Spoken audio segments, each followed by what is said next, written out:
Ladri scatenati ieri sera a Vascona di Carbonera, una donna di 85 anni che stava guardando la partita tra Alcaraz e Sinner se li è trovati davanti mettendoli in fuga, finita in pronto soccorso la nuora. I ladri incappucciati si sono dileguati nei campi, un copione che a Vascona si registra troppo spesso. In una casa visitata pochi giorni fa si corre ai ripari con telecamere di ultima generazione. A una settimana dall'incidente, identificato il pirata della strada che ha investito il sindaco di Cessalto Jesolo, è un anziano del posto. Ritiro la querela ma venga a fare lavori socialmente utili in comune, dice Crosato, invitato a uscire dal supermercato perché la sua bambina piangeva e dava fastidio agli altri clienti. È accaduto in un punto vendita dello Pitergino. Il racconto della giovane mamma. Regionali e centrodestra, non va giù a Fratelli d'Italia la candidatura di Stefani lanciata da Salvini alla festa della Lega di Oppeano. Il coordinatore veneto dei Meloniani è chiaro: no alle fughe in avanti. Intanto sul fronte centrosinistra continua la campagna elettorale. In questi minuti a Treviso è arrivata Elly Schlein. Ripartono le elezioni al P10 di Treviso con 2 giorni di anticipo. Rimangono vietati gli smartphone in classe, novità anche per la maturità. Il ghiacciaio della Marmolada arretrato di altri 7 metri in un anno. L'allarme degli esperti al termine della campagna glaciologica realizzata in team fra Padova e Belluno. Bentrovati, buonasera telespettatrici, telespettatori di Antenna 3. Tanti fatti di cui dobbiamo darvi conto in questa edizione trevigiana dei nostri telegiornali, ma dicevamo la cronaca, una giornata molto intensa. Partiamo dai ladri che hanno colpito a Vascon, una 85enne se li è trovati davanti e li ha messi in fuga, finita invece in pronto soccorso la nuora. Indagano i carabinieri. Io stavo guardando la televisione, a un certo punto ho sentito un rumore, sono scesa e ho guardato prima nel retro, dopo sono venuta nel davanti e ho visto uno su per le scale. Quando l'ho visto andare su per le scale le ho detto: dove vai? Lui si è girato di colpo, a quel punto io sono scappata e ho urlato: i ladri, i ladri. Stava guardando la finale tra Sinner e Alcaraz, come milioni di italiani, la signora Graziella, una serata tranquilla in casa da sola, accanto il filofiocco. Alle 21, minuto più, minuto meno, l'incontro ravvicinato con il ladro che accanto a un complice aveva già in parte svaligiato l'appartamento del figlio e della nuora al primo piano. Sono attimi concitati, le urla dell'anziana mobilitano l'intero vicinato in questo angolo di Vascona di Carbonera in via Cardinal Callegari. Sono usciti i vicini di casa e uno ha chiamato subito i carabinieri e su affari di 20 minuti sono arrivati, insomma. Lei signora quanti anni ha? 85. Non ha avuto paura, non ha avuto paura, ha avuto sicuramente prontezza di riflesso. Un vaso di fiori, ma dopo a un certo punto, quando si è girato, mi sono presa un po' di panico e sono scappata. E mentre i ladri si dileguano tra i campi, a rientrare a casa è anche il figlio Giovanni, accanto alla moglie, e quest'ultima di fronte al caos a sentirsi male. Abbiamo dovuto chiamare il 118 perché appunto la moglie ha avuto un attacco di panico, vista la situazione che si è trovata, praticamente mancava il respiro e quindi abbiamo chiamato subito il 118. La donna viene portata per accertamenti al pronto soccorso per poi essere dimessa in nottata, ma lo spavento è ancora tanto. All'appello mancano un orologio e alcuni gioielli per un bottino di circa 3.000 euro. Non è il primo furto in verità che si registra in questa casa. Qualche anno fa un'altra razzia. Ormai non ci si sente più sicuri in queste zone, cioè non dico tutelati dalle forze, perché le forze dell'ordine per quanto poco tentano sempre di tamponare, però a questi ladri non danno delle punizioni esemplari. Rabbia, tanta rabbia, perché guarda, ormai non possiamo più su questa vita qua che mi fa sempre terrorizzare, sempre non si può muoversi fuori dalla porta, che viene sempre a sorpresa da Dio. Ladri e quindi incappucciati che si sono dileguati tra i campi, un copione che troppo spesso si ripete a Vascon, ma non solo a Vascon. In una casa visitata pochi giorni fa si sta correndo ai ripari installando delle telecamere di ultima generazione. Ha avuto un grande spavento e poi ha chiamato aiuto e siamo usciti in qua in 2 o 3 i vicini di casa per vedere cosa è successo e lei ci ha raccontato. Io sono salito con lei perché era tutta tremolante e allora ho visto che ormai si erano già allontanati, erano scappati verso la via di fuga dei campi.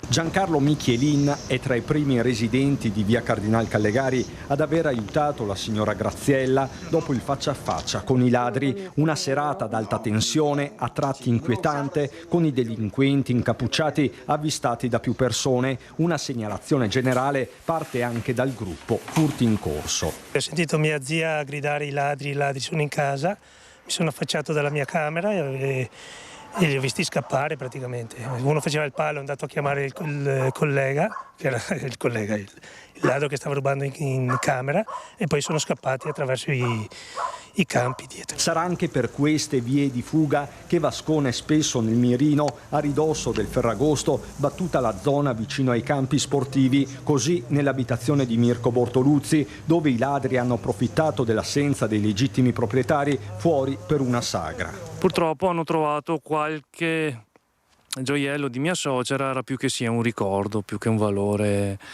monetario, diciamo. E un po' la casa sottosopra, vabbè, un po' di tempo a sistemarla, purtroppo. Sono le telecamere a svelare un dettaglio che racconta una sorta di copione che si sta ripetendo con troppa frequenza. Una persona incappucciata attorno alle 9:40 di sera. È un orario un po' strano, nel senso che non è né presto né tardi, e comunque anche qua dai vicini è sempre quell'ora là. Sono stati che da mio cugino, hanno forzato un serramento, ma quando ho sentito il rumore dopo sono scappati via.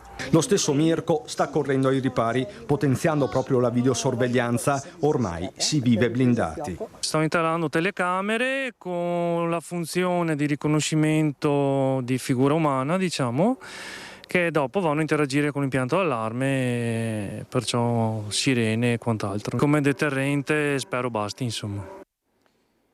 Intanto sull'asse del Terraglio, a Mogliano in particolare, si fa un primo bilancio del servizio di vigilanza privata attivo da 7 giorni, un bilancio che per il Comune è positivo, la scadenza è già prorogata e di parecchio.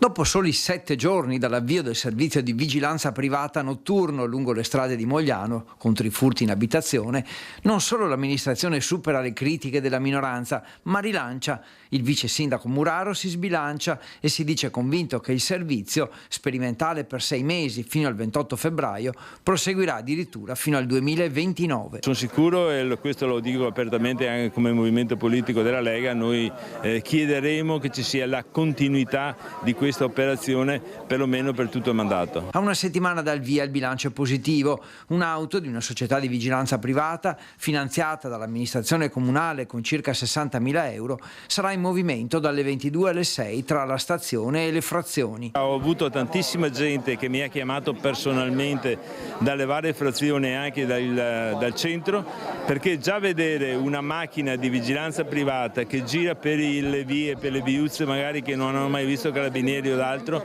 dà un senso di sicurezza. Il servizio è in collaborazione con le forze dell'ordine, in particolare la polizia locale. Nelle ore più calde abbiamo anche nel centro città, nei momenti della movida, la nostra polizia locale con carabinieri e questa macchina che è a supporto della sicurezza, perché loro possono solamente chiamare, fare chiamate di emergenza. Credo che sia un investimento ben fatto per la nostra città, perché dà tranquillità e sicurezza ai nostri cittadini.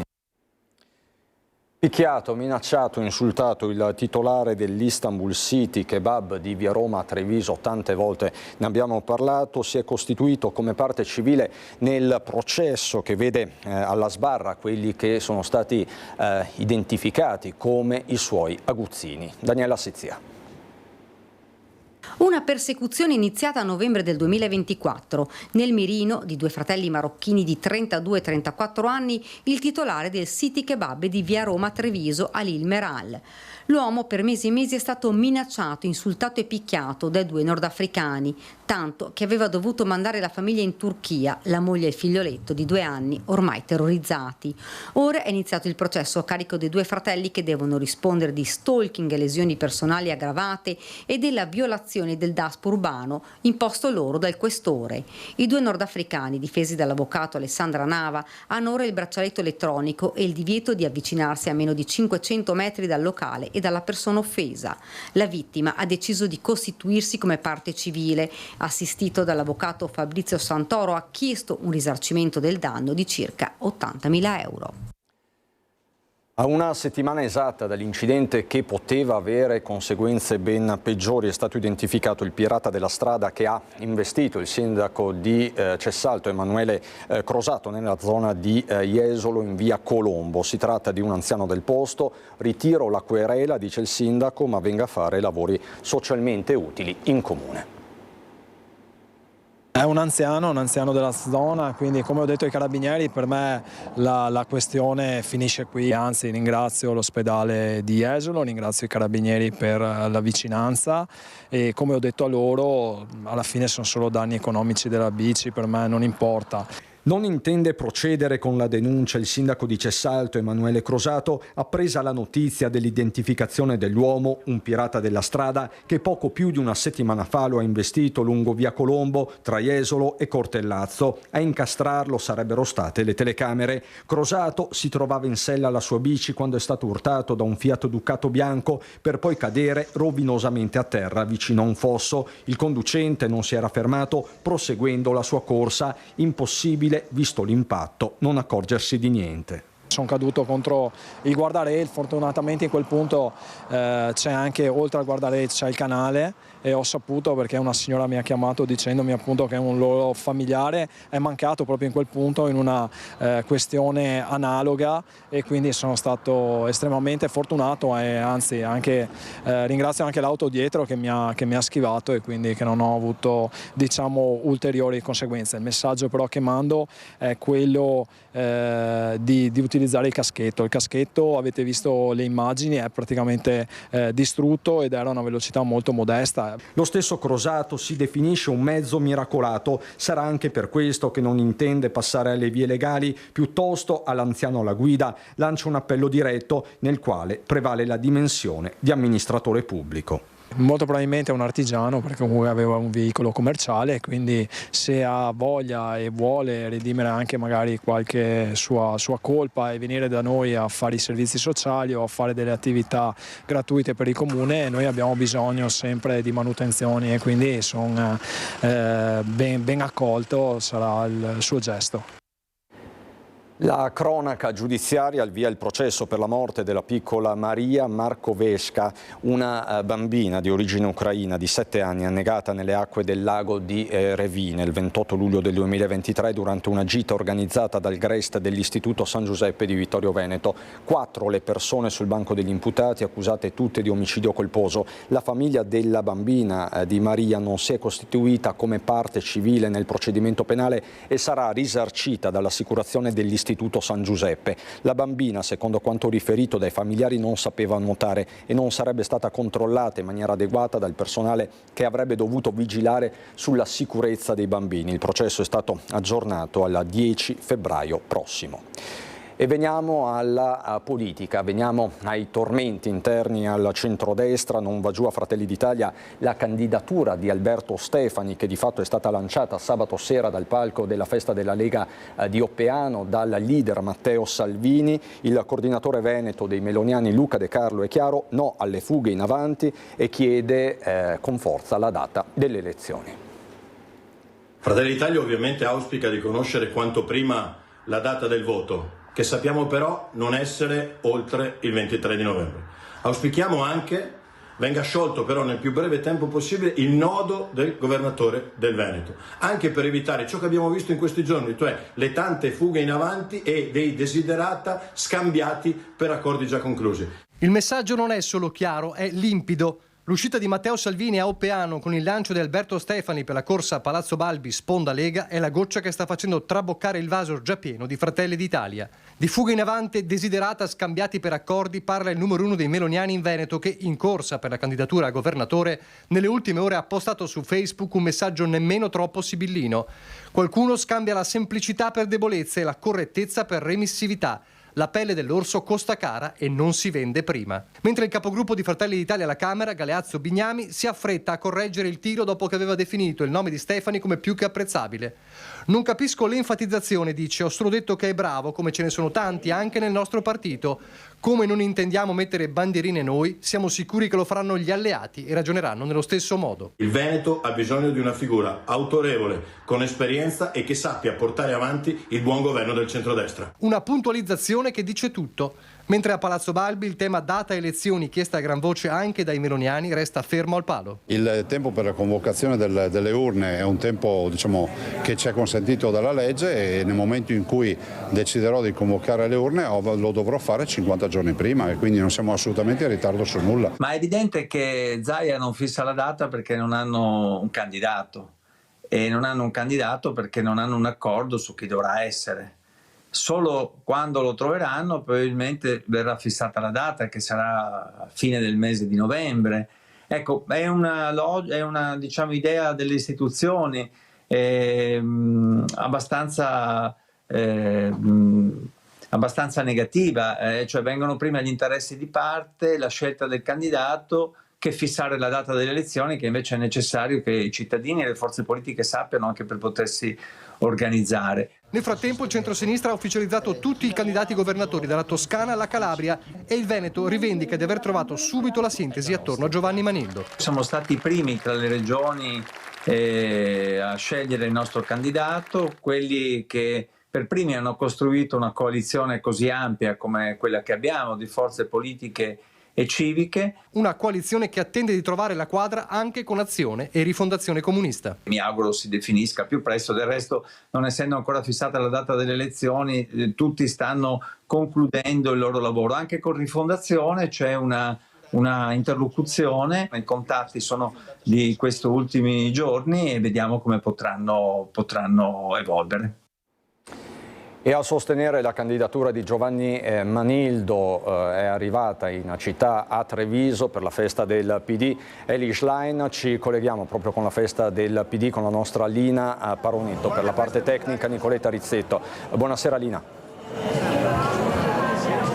Buonasera Cristian, buonasera ai telespettatori. Sì, eccoci qua, alle mie spalle il capannone della festa democratica, dove Eli Schlein si è fermata a mangiare prima di andare a Padova, proseguirà questo suo tour in Veneto. Ecco, abbiamo sentito parlare della coalizione unita, compatta, inclusiva, ha detto Eli Schlein, la più larga degli ultimi 15 anni, giochiamo per vincere. Ha ribadito che Giovanni Manildo è l'uomo giusto, mentre per quanto riguarda invece il candidato dall'altra parte, gli abbiamo chiesto di Alberto Stefani, e lei dice ci sono più nomi di candidati che elettori dall'altra parte in questo momento. Ha toccato diversi temi, la Schlein, il lavoro, le morti sul lavoro, la sanità, il diritto allo studio. Ha parlato del campo largo, perché è notizia di oggi il Movimento 5 Stelle che ha mandato un comunicato piuttosto duro sulla presenza di Azione nella coalizione, invitando di fatto Giovanni Manildo a non aderire anche a questo accordo. Lei, con un giro di parole, ha fatto capire che c'è posto per entrambe queste forze nella coalizione. Allora direi a questo punto, Cristian, di andare a sentire quello che ci ha detto nell'intervista che ha rilasciato poco prima di salire sul palco, dove poi ha sviscerato numerosi altri temi che magari sentiremo nelle trasmissioni politiche della sera, e con questo, insieme a Nicoletta Rizzetto, ti saluto da Prato della Fiera. Felice di essere di nuovo in Veneto a sostegno di Giovanni Manildo, della coalizione progressista che è unita, è compatta e inclusiva, perché è la più ampia dagli ultimi 15 anni, almeno a questa parte, quindi giochiamo per vincere questa importante elezione regionale in Veneto. Abbiamo voglia di cambiare, di mettere al centro la salute pubblica, la sanità pubblica, il lavoro, quello che serve in termini di politica industriale che questa destra che governa ha dimenticato, a partire dal costo delle energie per le imprese venete che le rende meno competitive rispetto ad altre francesi, spagnole, tedesche, invece hanno tanto da dare, vanno sostenute a partire da un intervento forte sul costo dell'energia che il governo potrebbe fare subito a costo zero, ma non ha il coraggio di fare perché intaccherebbe gli extra profitti che maturano un pugno di società energetiche a scapito di tutte le altre industrie, piccole e medie imprese e famiglie italiane. Devo dire che è un piacere poter affermare che qui la candidatura della coalizione progressista di Giovanni Manildo è stata scelta dai veneti e dal basso e invece stiamo ancora aspettando di capire quale sarà lo sfidante scelto da Roma, dall'alto, dalla destra. Noi siamo già in campo da un po', so che la destra sta ancora discutendo su diverse candidature, l'altro giorno ho letto un'agenzia sulla campagna in cui c'erano più candidature che elettori quasi, quindi noi siamo in campo uniti in tutte le 7 regioni che vanno al voto. Anche con Azione? Ci sono a sostegno di Giovanni Manildo e insieme riusciremo a far vincere un'altra idea del Veneto dopo tanti anni con Zaia. Io credo che ci sia voglia di cambiare e di affidarsi a una persona seria e responsabile che ha già dimostrato da sindaco di essere un bravo amministratore. Ritorniamo dopo la pagina politica alla cronaca e a una vicenda per certi versi paradossale, la storia di una giovane mamma invitata a uscire dal supermercato perché la sua bambina piangeva e dava fastidio agli altri clienti. La donna racconta quanto successo ai nostri microfoni e racconta anche la sua mortificazione.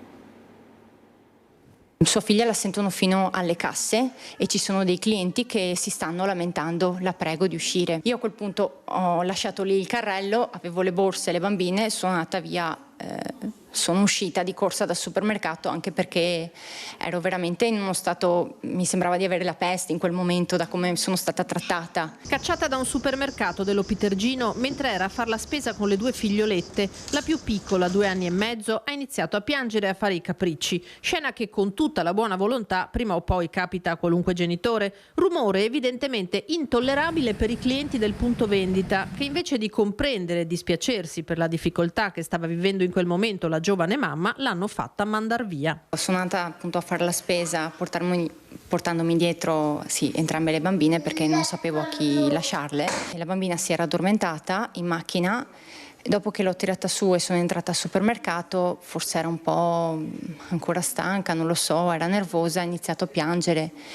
E io sono stata dentro massimo, credo 10 minuti al supermercato perché ho tentato di calmarla. A parte una signora che è passata che con le sue occhiatacce e un commento insomma per zittire la bambina, nel momento in cui io valuto a questo punto di uscire, si avvicina credo un operatore del supermercato, intimandomi, invitandomi ad uscire perché c'erano dei clienti, i clienti si lamentavano, erano seccati. E tutto questo in un'epoca di calo demografico e di culle vuote. La mamma ha lasciato lì le borse della spesa e se n'è andata. A mente fredda ha capito che non era lei quella in torto e ha scritto al supermercato per chiedere in futuro un po' più di tolleranza verso chi cerca di far quadrare tutto, casa, figli, lavoro. La struttura ha risposto scusandosi e annunciando verifiche. Lo ritengo già un passo avanti. Le scuse. Fatto sta che l'operatore del supermercato si è fatto interprete del sentimento degli altri clienti, neppure troppo numerosi trattandosi del primo pomeriggio di un giorno feriale.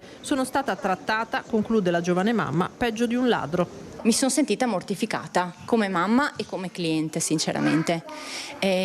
La cosa che più mi ha dato fastidio è che sono stati i clienti che hanno praticamente deciso che io dovevo uscire. Non è certo un comportamento che ritengo giusto, perché i maleducati al supermercato sono tanti, soprattutto adulti, in tutti i supermercati, non solo in quel supermercato. Quello che voglio fare non certo ricercare visibilità o polemizzare, è cercare di sensibilizzare le persone, anche questi clienti, c'è più comprensione, più empatia, perché può succedere, però resta tanta tristezza, ecco, perché la gente ormai non sopporta più niente, ecco.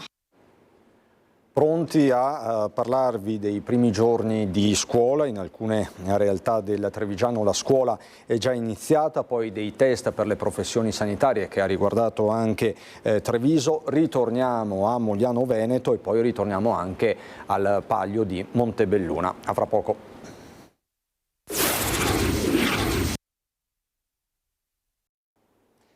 nuovo in diretta dicevamo, i primi giorni di scuola, la scuola è già iniziata in alcune realtà del Trevigiano come l'Istituto Pio X.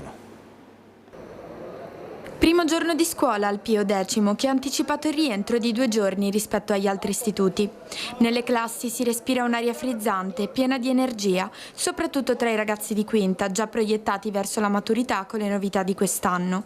Colloquio orale obbligatorio, 4 materie d'esame e commissioni più snelle. Penso che sia una cosa molto più tranquilla e serena e che sia meglio così, in modo da poterci concentrare di più su quelle materie che verranno decise a gennaio. Un modo per i ragazzi per viversela meglio e per avere insomma un anno più sereno. Penso che sia anche meno stressante e quindi anche più semplice secondo me. Intanto i professori attendono chiarimenti. Mi piace molto l'idea di dare più spazio alla persona, perché se non ho capito male l'orale dovrebbe proprio partire dalle esperienze personali degli studenti. Non sono molto d'accordo con l'annuncio di sole 4 materie a gennaio, perché questo vuol dire che gli studenti fisiologicamente si concentreranno solo su quelle 4 materie e diventa poi difficile per chi non fa parte di quelle 4 materie tenere la classe, però ancora devono darci delle informazioni più precise. Speriamo di avere presto informazioni precise anche per poterci organizzare, perché comunque al momento i programmi della quinta sono tutti indirizzati all'interdisciplinarietà. Vogliamo capire se l'orale sarà ancora un percorso interdisciplinare o se invece diventerà qualcosa di diverso. Stop anche alle scene mute o alle proteste durante il colloquio. Orale sì, orale no, per me orale sempre sì. Piuttosto discuto. Allora piuttosto uso l'orale come forma di discussione con la commissione per dire quello che io penso, però secondo me orale sì, anche per rispetto del proprio percorso. Lezioni senza smartphone già dal primo giorno, i telefoni vengono lasciati negli armadietti appena arrivati a scuola, ma il riscontro da parte degli studenti nel complesso è positivo. Se qualcuno trasgredisce ovviamente ci sono delle sanzioni che hanno il ritiro dello smartphone, che viene poi consegnato in portineria, può essere ritirato dai genitori solo il giorno successivo e ovviamente nota disciplinare. Io non sono una contraria all'uso dello smartphone se serve a noi per l'attività, quindi può essere che si dica andiamo a prendere gli smartphone e li usiamo. Sono d'accordo sul fatto di non permetterli in classe perché volente o nolente diventano uno strumento di distrazione. E quella di oggi è stata una giornata di test anche per migliaia di ragazzi. Parliamo delle prove del test per le professioni sanitarie, non per medicina. Come sapete in quel caso il test è stato abolito, ma per le professioni sanitarie. 2500 i ragazzi che hanno partecipato al test all'Università di Padova. Università di Padova che ha anche una sede staccata a Treviso. Per la Marca 200 i posti disponibili per il corso di infermieristica, e a fare il punto è il direttore generale Benazzi. Quest'anno ci sarà la prova dei studenti di medicina, i cui esiti li sapremo penso in tempi brevi.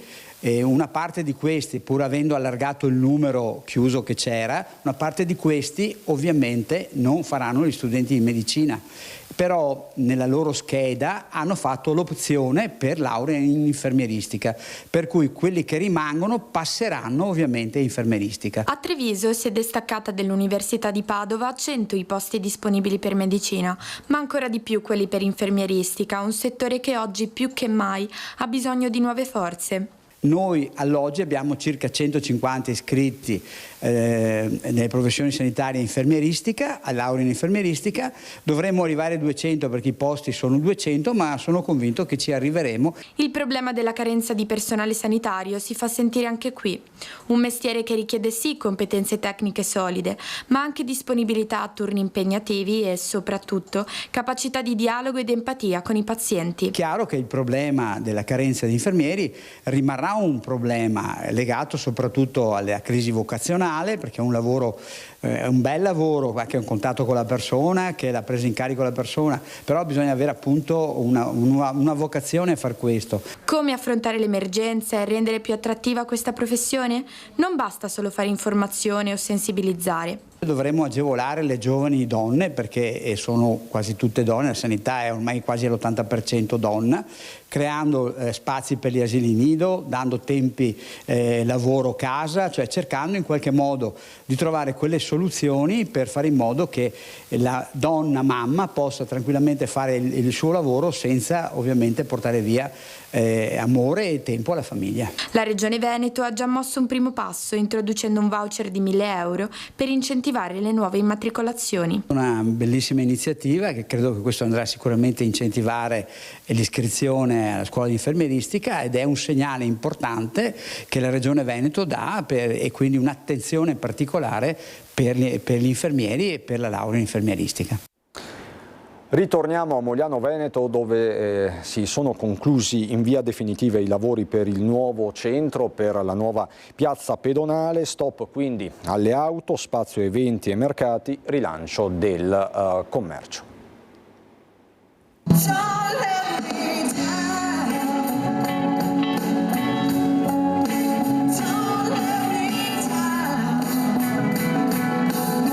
Si chiude con un concerto rock dal terrazzo del municipio l'inaugurazione della piazza restaurata di Mogliano Veneto.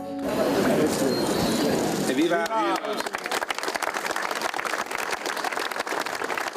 Finalmente abbiamo una piazza completamente pedonalizzata, finalmente abbiamo un centro storico riqualificato, ma soprattutto il grande lavoro è quello che non si vede, è quello che c'è sotto. Abbiamo fatto la messa in sicurezza idraulica, abbiamo rifatto tutte le reti, acquedotto, gas, fibra. Quanto alle auto, la pedonalizzazione è stata possibile grazie alla tangenziale nord di Mogliano che assorbe il traffico di attraversamento. Chi viene in centro naturalmente invece troverà parcheggi, troverà un centro riqualificato, una zona dove le auto potranno andare a 30 all'ora proprio perché vogliamo dare spazio ai pedoni e ai ciclisti, alla cosiddetta mobilità lenta. I New Jersey spariranno naturalmente, abbiamo preso dei grandi vasi che verranno installati con le ruote perché la nostra piazza, come ogni lunedì, come è successo questa mattina, si trasforma in un grande mercato. La riqualificazione aiuterà anche il commercio. Dopo la lunga attesa e i disagi, ora si riparte.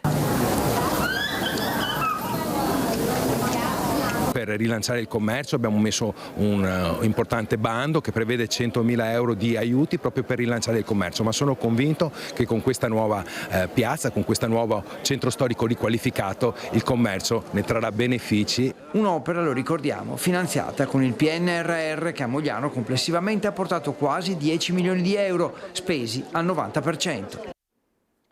A Montebelluna ora tempo di bilanci per il Paglio del vecchio mercato, numeri record sia lungo il percorso sia per la diretta di Antenna 3.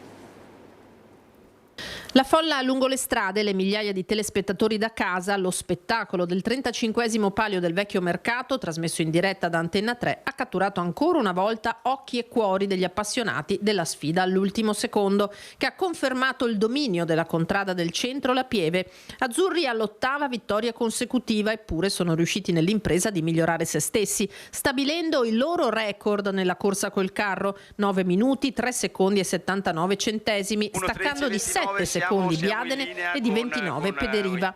Giù dal podio nell'ordine Posmon, Guarda, Sant'Andrea, Caonada, tutti sotto i 10 minuti, quindi Busta, San Gaetano, Contea e Mercato Vecchio.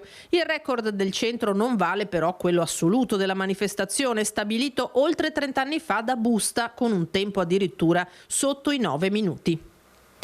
Una festa in strada per i 20.000 lungo il percorso, una festa per i vincitori dopo il gran lavoro che c'è dietro il successo, abbracci, cori, brindisi, ma anche i complimenti agli avversari che, come dimostrano i numeri, si fanno sempre più sotto ogni anno che passa. Organizzazione dell'evento riuscita alla perfezione, a cominciare dalla sfilata in costume. E commozione nel vedere la squadra di Guarda levare le braccia al cielo all'arrivo in memoria del giovanissimo amico e contraddaiolo Giacomo Cornuda che non c'è più. Vive ancora da sola ed è completamente autonoma Lucia Martina, che oggi ha compiuto la bellezza di 101 anni, attorniata dall'affetto di familiari e amici, a cominciare dalla figlia Sandra con il genero Giuseppe, i nipoti e i pronipoti. Per lei è stata organizzata una grande festa al Castello di Conegliano, alla quale ha partecipato il sindaco Fabio Chies, che ha portato i suoi saluti e gli auguri di tutta l'amministrazione. Una vita piena e fatta di sacrifici, quella di Lucia, che a 24 anni è partita per il Belgio, dove ha raggiunto il marito Sante Cattai, che aveva sposato per procura, poi mancato nel 1995. Oggi l'abbraccio collettivo a nonna Lucia, che anche attraverso la nostra emittente ringrazia tutti i partecipanti alla sua festa, e noi ovviamente ribadiamo gli auguri di tutta la redazione a Lucia Martina. Adesso andiamo a Belluno.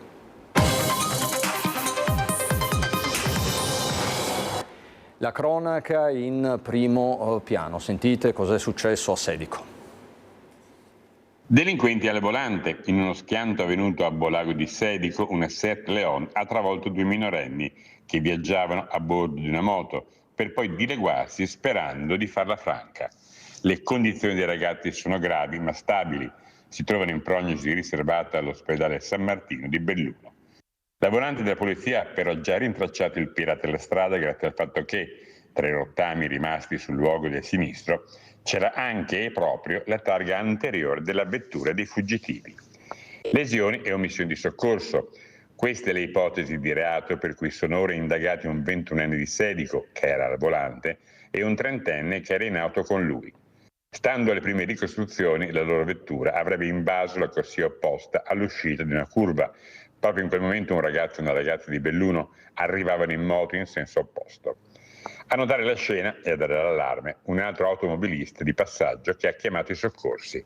Tramite la questura di Belluno è stato quindi possibile risalire immediatamente all'identità del guidatore, trovandolo nella sua abitazione a Sedico. Parliamo adesso della Marmolada, dello stato di salute della Marmolada. Si è conclusa la 7ª edizione della campagna glaciologica partecipata proprio sul massiccio. I dati raccolti confermano il progressivo arretramento dei ghiacci, ma ci spiega tutto Francesco Ratai. La Marmolada purtroppo continua a ritirarsi, nonostante tutto sommato un'estate che ha avuto anche delle interruzioni di caldo significative, però complessivamente evidentemente la poca neve invernale oppure la neve tardiva che fonde molto rapidamente, diciamo, nel periodo primaverile, non consente al ghiacciaio di alimentarsi e quindi di rimanere in equilibrio. C'è un arretramento medio di 7 metri sul ghiacciaio della Marmolada rispetto al 2024. Le foto che state vedendo raccontano quanta neve è stata persa negli anni. Il dato emerge dalla 7ª campagna glaciologica partecipata sulla Marmolada, promossa dal Museo di Geografia dell'Università di Padova, che ha visto la collaborazione dei ricercatori dell'università, l'ARPAV col centro valanghe di Arabba di Belluno, il Comitato Glaciologico Italiano, e che ha permesso di raccogliere dati aggiornati fondamentali per continuare il monitoraggio del ghiacciaio principale delle Dolomiti e comprendere meglio l'impatto dei cambiamenti climatici a scala locale. Anche oggi sulla fronte di Serauta abbiamo avuto ritiri da 12-4 metri, quindi il ghiacciaio continua ad arretrare, ma soprattutto continua a perdere volume e si vede sempre di più il divario tra la neve e la pista che viene protetta dai teli e la superficie del ghiacciaio che scende sempre di più. I dati raccolti dimostrano il continuo ritiro del ghiacciaio. Era il 3 luglio del 2022 quando il crollo di un seracco causò 11 vittime. Sulla Marmolada gli scienziati continuano a registrare dati preoccupanti, confermati dalla tendenza osservata negli ultimi 20 anni, nonostante alcune fasi relativamente fresche, anche in questo periodo estivo, con una nevicata che ha imbiancato il ghiacciaio a fine agosto. Va rivisto inoltre il sistema sciistico e degli impianti di risalita. Alle mie spalle ci sono i teli protettivi, teli in polipropilene, quindi teli in materiale plastico che poi rilasciano comunque residui anche sul ghiacciaio. Ovviamente sono efficaci per mantenere la neve dannata sulla pista da sci, non servono sicuramente a salvare il ghiacciaio, ma soprattutto il punto di domanda è fino a che punto continuare a mantenere una industria dello sci che dal punto di vista, diciamo così, dell'equilibrio ambientale e climatico è sempre più pesante, sempre più dissipativa dal punto di vista dell'energia e degli impatti. Mobilità, ci sono novità per Dolomiti Bus, soprattutto in vista delle Olimpiadi.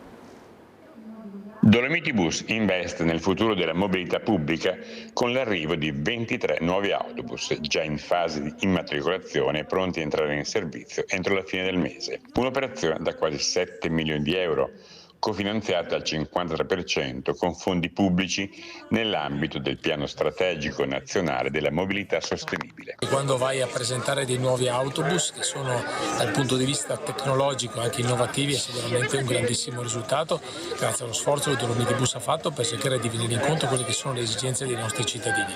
Come ha detto la Presidente oggi nel suo intervento, tutto è perfettibile, siamo consapevoli che il servizio può e deve migliorare, ma intanto noi cerchiamo di mettere nelle condizioni migliori intanto anche i nostri autisti, che sono la nostra forza e sui quali ovviamente noi contiamo veramente tanto per garantire un servizio di qualità. Il rinnovo riguarda sia mezzi urbani che interurbani, tutti dotati delle più moderne tecnologie per la sicurezza, l'accessibilità e il comfort dei passeggeri. I nuovi autobus sono accessibili alle persone con disabilità, dotati di videosorveglianza, prese USB, sistemi antincendio automatici e dispositivi di assistenza alla guida. Mezzi nuovi che abbiamo presentato oggi, come diceva l'amministratore delegato, siamo a un coefficiente veramente molto alto, non solo a livello italiano ma tutto europeo, per cui comunque i nostri mezzi sono nuovi, guardano al futuro. Oggi presentiamo anche, nonostante stiano già viaggiando, gli autobus completamente elettrici ed anche le stazioni di ricarica, che sono un punto molto importante. Con questa operazione l'età media del parco autobus Dolomiti Bus scende da 8,3 a 6,6 anni, posizionandosi tra le più basse in Italia. È tutto per questa edizione, subito dopo la sigla ci sono le previsioni del tempo, buona serata.